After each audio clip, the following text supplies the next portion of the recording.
கைப்பொருள் தன்னில் மெய்ப்பொருள் கல்வி என்கிறது கொன்றை வேந்தர். கல்வி கரையில கற்பவர் நாள் சில என்கிறார் ஔவையார். கற்கை நன்றே கற்கை நன்றே பிச்சை புகினும் கற்கை நன்றே என்கிறது நருந்தொகை. பிச்சை எடுத்தாவது படிடான்னு சொல்றோம். அதோடு விட்டார்களா? வெள்ளத்தால் போகாது வெந்தனலால் வேகாது வேந்தராலும் கொள்ளத்தான் இயலாது கொடுத்தாலும் நிறைவின்றி குறையாது விவேக சிந்தாமணி. அரும்பரிசு பிள்ளைக்கு 1000 ஈதலினும் பெரும்பரிசு கல்வி என பேசு என்கிறது மேலது. மன்னரும் மாசறக் கற்றோனும் சீர்தூக்கின் மன்னரில் கற்றோன் சிறப்புடையோன். மன்னர்க்கு தன் தேசமல்லால் சிறப்பில்லை, கற்றோர்க்கு சென்ற இடமெல்லாம் சிறப்பு. மன்னரா இருந்தா தன் தேசத்துல மட்டும்தாண்டா சிறப்பு, கற்றோனா இருந்தா சென்ற இடத்திலெல்லாம் சிறப்பு, அதுக்காக படிடா அப்படின்னு சொன்னான்.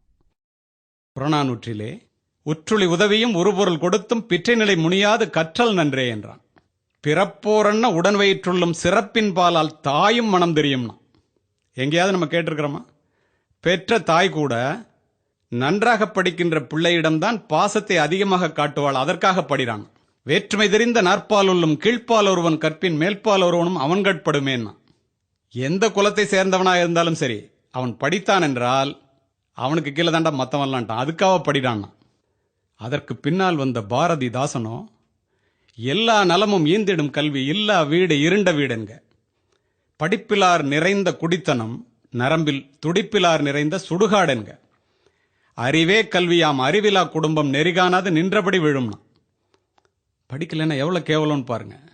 கல்லாதும் கேளாதும் கற்றோர் அவை நடுவே சொல்லாடுவாரை அஞ்சற்பாற்று என்கிறது நன்னறி.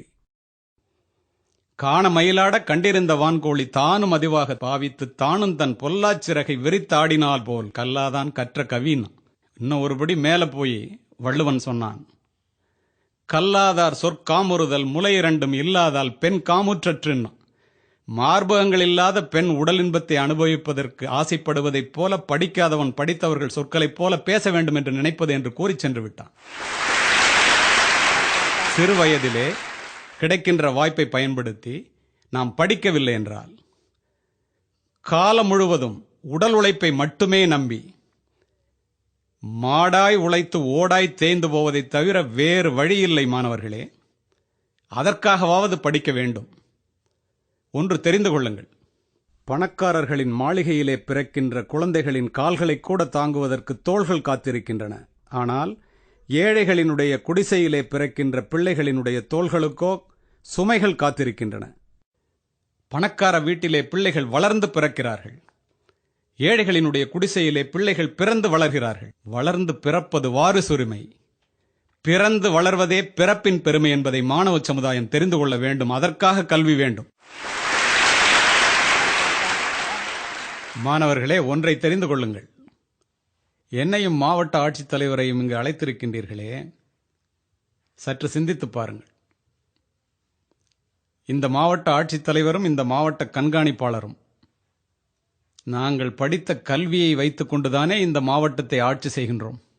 பணக்கார பிள்ளைகள் மகாலட்சுமியால் பிறரை ஆளும்போது, ஏழை பிள்ளைகள் சரஸ்வதியால் கல்வியால் மட்டுமே பிறரை ஆள முடியும்.